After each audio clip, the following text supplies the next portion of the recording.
It's hard to see how big a Bengal tiger is. A male could reach up to 258 kilograms. That is a spectacularly large animal. Pretty crazy. I mean, if it smacked you around the head, you wouldn't have a head.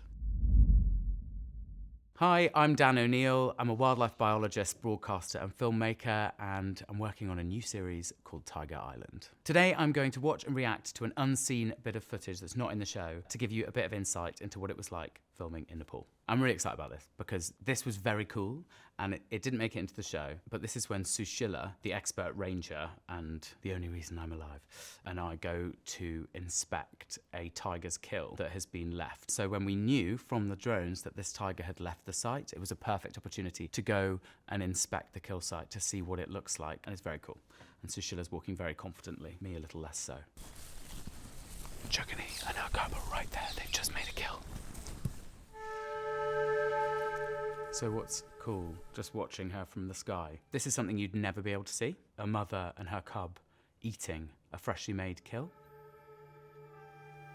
If we walk down this forest side, Max is on the other side of the bank, we might be able to get eyes on Chugni and the cub for the first time.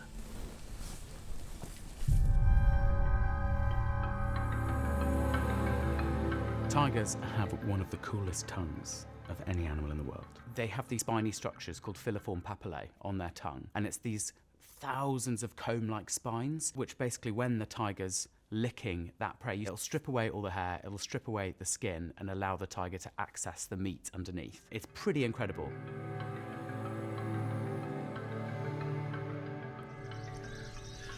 This is such a good opportunity to go in and check out the kill, see what she's taken.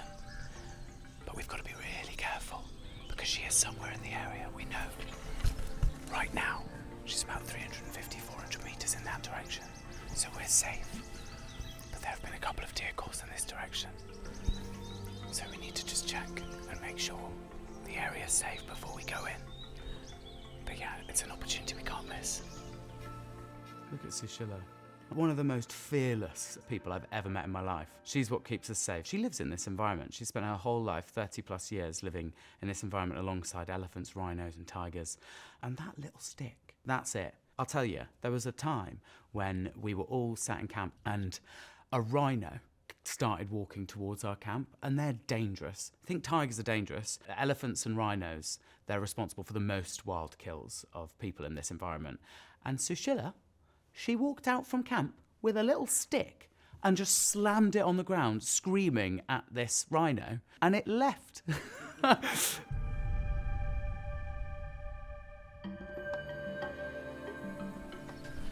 This is something we'd never usually do, because if a cat can see us coming in, there's a chance you could bump the cat away from the kill and it wouldn't come back.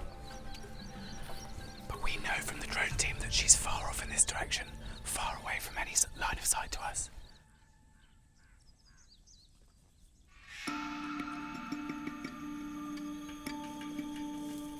It's just so special. This is one of my favourite things about this production. It's very rare that any field biologist is going to have this much support to be able to explore a place like this. Incredible privilege to be able to walk on foot in tiger territory with relative safety. Is that a hog deer? Hold you down. Hog deer. It's a hog deer.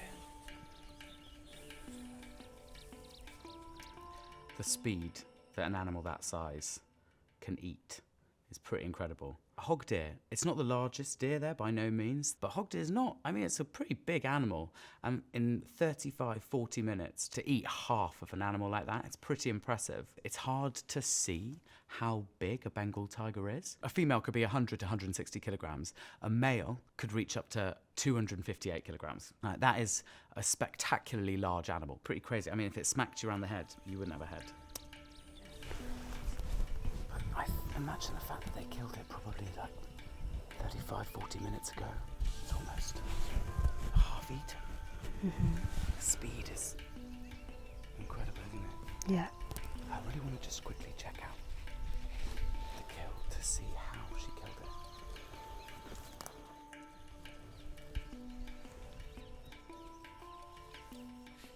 Another thing you don't do. Talk about mistaken identity as the reason that tigers kill. So going up to a tiger's kill like this and then crouching down. Tigers are obligate ambush hunters.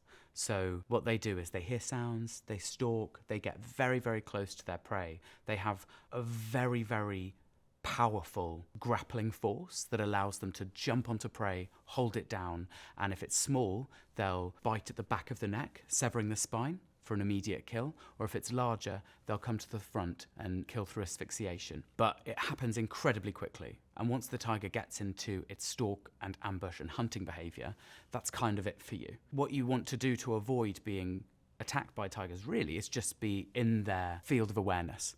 If the cat can see you, it's not really going to come for you. This is sort of long grass where the cat stashed its food and then crouching down to a sort of come kill me position. But we know that the cat's not there. But this is how people get killed, you know. You crouch down in long grass, the cat doesn't know what it is, thinks it's probably a deer, jumps, and by the time it's made its kill, it realised what you are, it's too late. So if normally one tiger and then enough for the few days, but here Jugni and she have a cub, and that maybe they can finish until this evening. Like 1 hour ago they kill and like almost half eaten. So maybe they finish until this evening, I guess. This is my first kill site visit.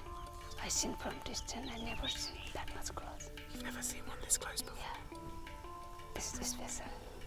That's cool. Like the fact that Sushila is the first time visiting a kill site, being able to facilitate new experiences for the local team safely is super cool. Because obviously we're learning an unbelievable amount from Sushila and Manju and the rest of the team there.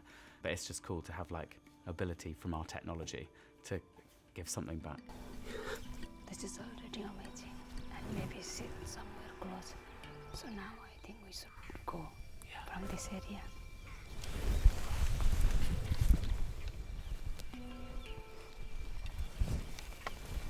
Back.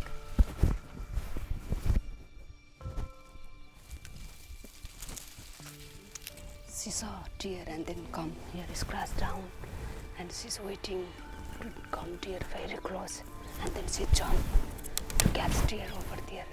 I think that thing happened like an hour ago. Her ability to read the ground is just second to none.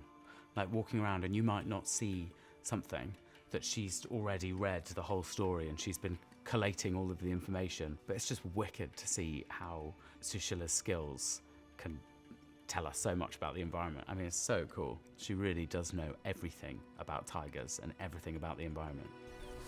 Look, that must have been where she jumped, right? Really, really deep. That's the last footprint before the kill. Just seeing the aftermath of something so brutal and so fast and so powerful.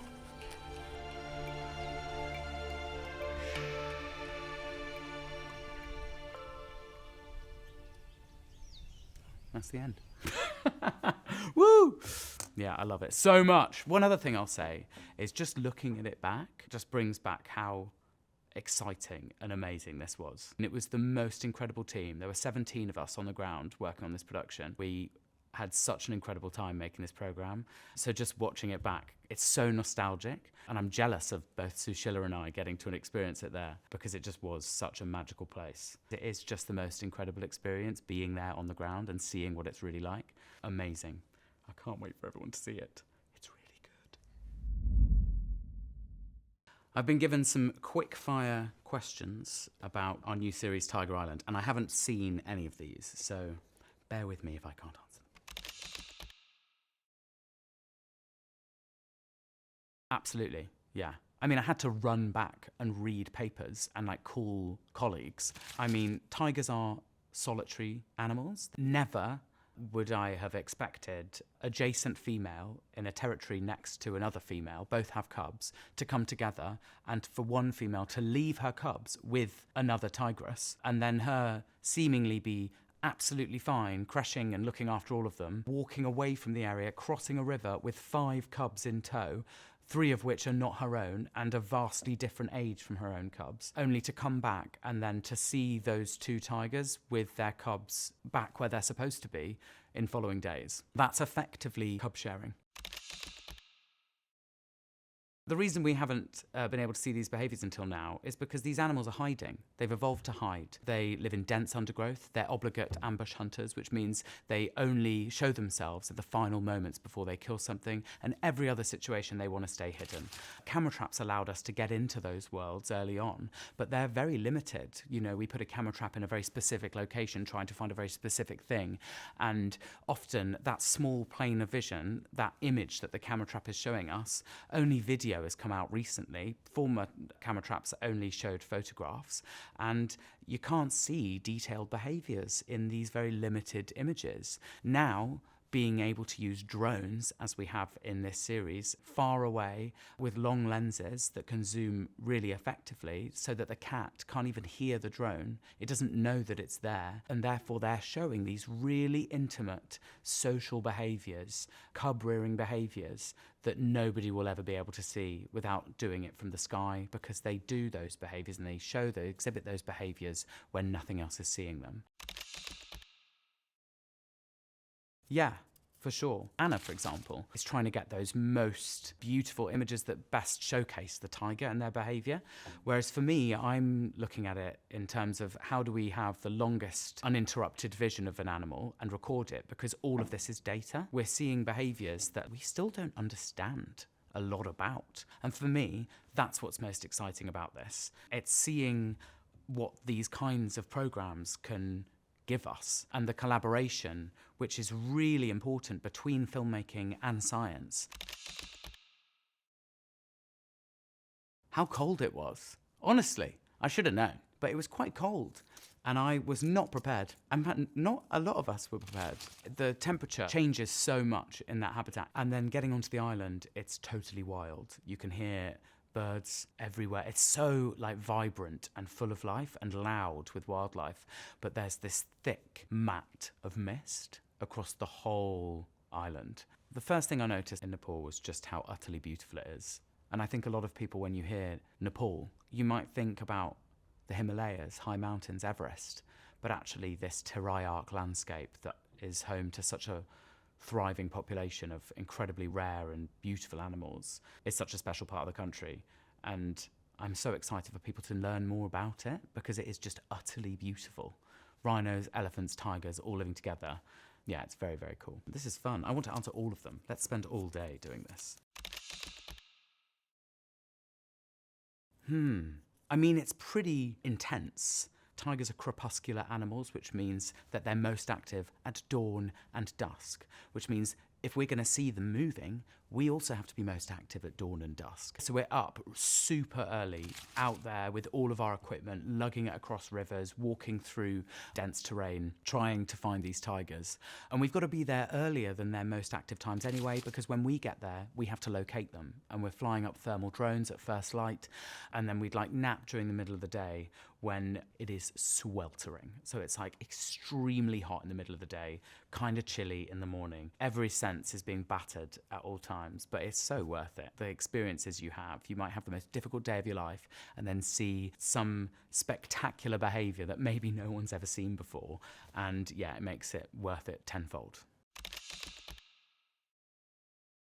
We were in drone camp and Anna was following Marla and her incredibly adorable 3 cubs, and this new male came onto the island, and that's terrifying because tigers are sexually territorial. A male will have a territory range, and within that territory range you might get 2 or 3 or sometimes 4 females with their own ranges, but males don't cross over with other males. When a cat comes into a new area, if it's able to take over a territory of a male, the first thing that it will attempt to do, if they're a cub of the resident females, the male will try to kill them, because if the male wants to sire their own offspring with those females, they need to make sure that they bring them back into estrus and they're not defending a territory of another male's cubs. And that immediately makes us terrified, because the most dangerous time of a tiger's life is when it's very, very young. and huge numbers of young tigers get killed by males. We had to go to bed, not know what was going to happen overnight, and that was absolutely the scariest part, because it takes it from making a program or feeling excited about being in such a magical place to suddenly realizing this is the reality of these animals' lives. So it is just a horrible, scary moment that we might wake up the next day and all of our cubs that we've loved so much and watched grow up might be gone. We wouldn't have been able to do what we did without the local community support. From the drivers, the fixers, and obviously Sushila and Manju, the expert rangers that we work with, we'd just be lost without them.